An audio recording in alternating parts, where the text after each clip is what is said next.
I'd like to show you a new pattern that I'm using to string all Wilson rackets and Babolat rackets when I'm stringing one piece. This will work on any racket, but I primarily just use it on Wilson and Babolat when I'm stringing one piece stringing. First thing I'm going to do is I'm going to start out with 7 racket lengths of string for the short side.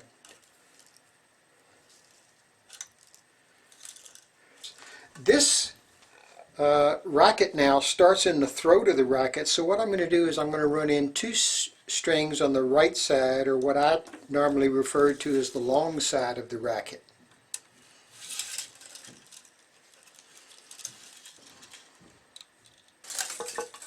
Now that I've got these 2 ran in, I'm going to put my starting clamp on the second main, and I'm going to pull tension on the first main.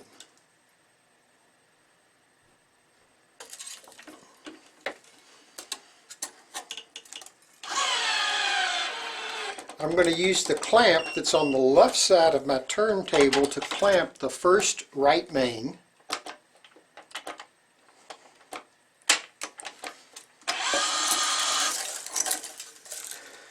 Then I'm going to run in 2 mains on the left side of the racket.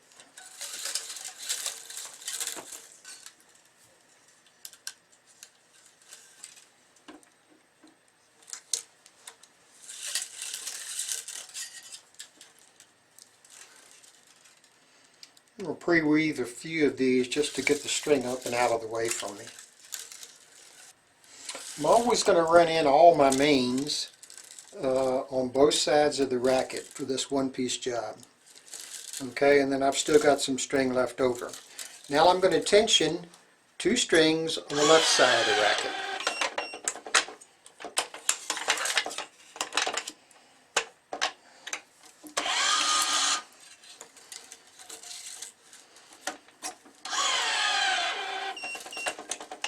This gives me 2 strings at reference tension on the left side of the racket. The first main on the right side of the racket is at reference tension, and the second main is something less than reference tension because I pulled 2 strings at one time, and the friction of this bend up here kept some of the tension off this second right main. So now what I'm going to do is I'm going to pull the second right main. Now it's at reference tension, and I'll clamp it.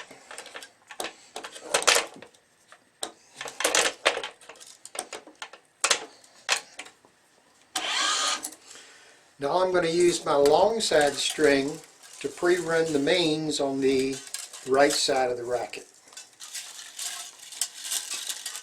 Okay, now I've got all my mains ran in. I'm going to tension 1 more string on the left side of the racket. That'll put me 3 mains on the right side, 2 mains on the left side of the racket. Now I'm going to come back over to the left side of the racket, tension 2 mains. It'll put me 1 ahead on the left side of the racket.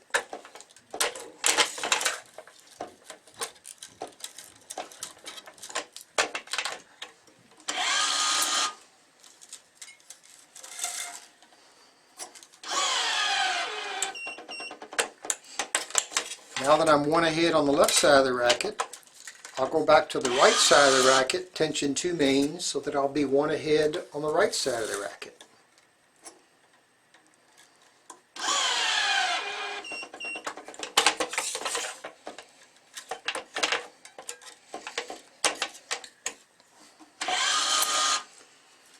I'm going to continue doing this until I have all my mains tensioned, never getting more than 1 string ahead on either side of the racket. What I could have done now is I could have started out and strung 3 strings on this side, 6 on this side, finished up here and finished up here. But I like to just alternate 1 string at a time. It's whatever you choose. I don't think there's a right way or a wrong way.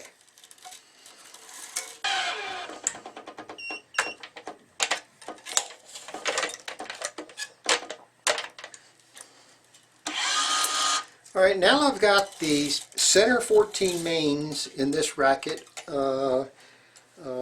tensioned up, and I'm going to pull tension on the last main on the outside of the right side of the racket. Or excuse me, left side of the racket. I'm going to hold this with a starting clamp. I'm going to take this string and I'm going to go 2 grommets up from this outside main and run a cross string.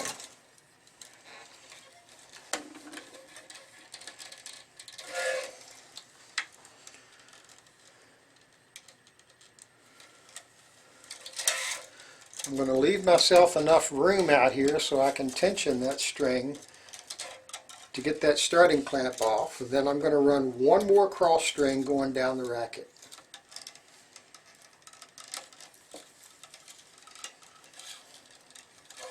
The only reason I'm running these 2 crosses in right now is just so because I'm going to have a couple of blocked holes and I want to get around those as easily as possible. Now what I'm going to do is I'm going to tension the outside main on the right side of the racket.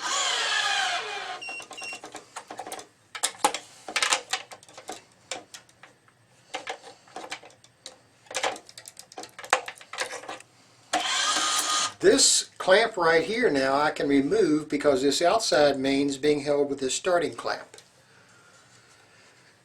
So I'm going to take it down.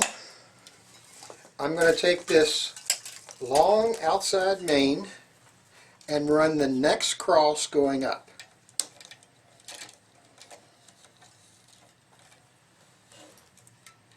All right, now I'm going to pull tension on this 1 cross right here.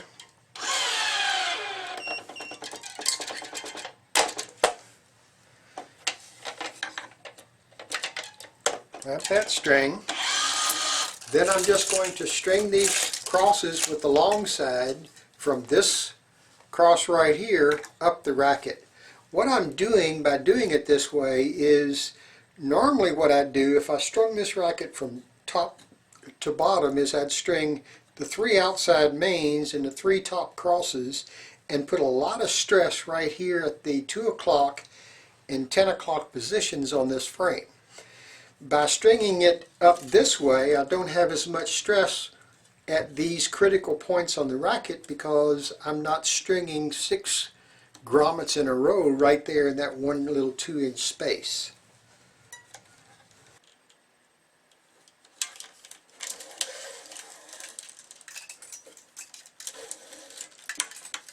Okay, I realize I've skipped a lot here, but all I've really been doing is running the crosses up the racket. Not jumping over any holes, not doing anything fancy, just going straight up the racket. And now I'm at my top cross. I'm going to tie off my top cross. When I tie it off, I'm going to use a VS starting knot to tie it off with. To tie a VS starting knot, I'm going to go through the tie-off hole. I don't need all this string up here, so I'm going to cut some of it off. Okay, I'm going to go over the tie-off anchor string. I'm going to go up through the loop, just tying a simple half hitch, just like I'd start out a Parnell knot or a Pro knot or a PC knot or any kind of knot. And I'm going to do that same thing again. I'm going to go over the anchor string and back up through the loop closest to the grommet. Okay? Now, this is my tag end, and this was the first tag, which is the loop now. I'm going to take a starting clamp and cinch up that knot. I don't need to pull it down the anchor string and back up and rock it back and forth. I just pull it about fairly solid on it, maybe with 30 pounds of force. Then I pull my tag end up, hold it up with maybe 10 pounds of force. Then release it.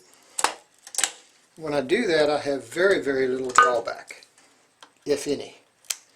Alright, now I need to go back down here and get this starting clamp off and string my short side, or finish up on my short side, going from, looks like about the 4th cross up, down the racket. So I'm going to pull tension on this string again, remove my starting clamp, reclamp that outside main, and I need to pull this top cross through.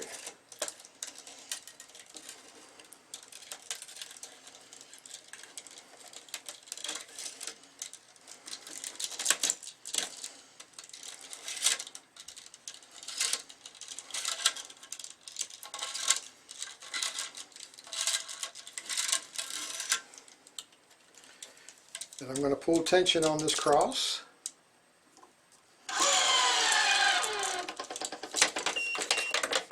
I'll clamp it. Then I'm going to go down the racket, stringing these bottom 3 crosses.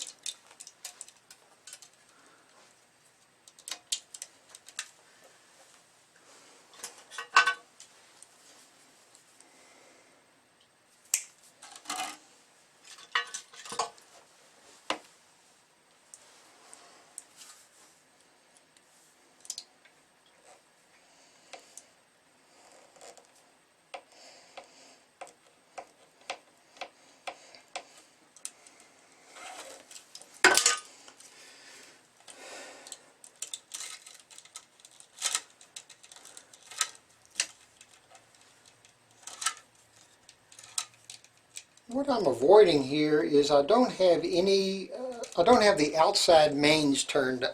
I don't have any outside mains tied off, so I don't really need to. Let's see, that it's going to be a little hard to get it in there. Because I don't have any outside mains tied off, I don't have to increase tension on the outside main because I think I'm losing tension on them. If anything, my top and my bottom crosses are the only 2 strings that are tied off.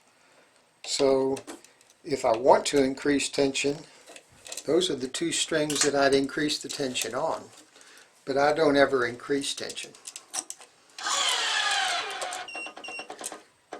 I just leave all my strings the same.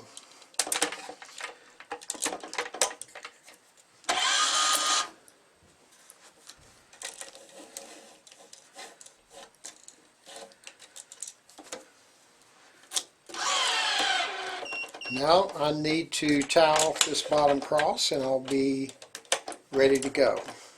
I'm going to show you again how I tie this via starting knot, but this time I'm going to show you a little closer up.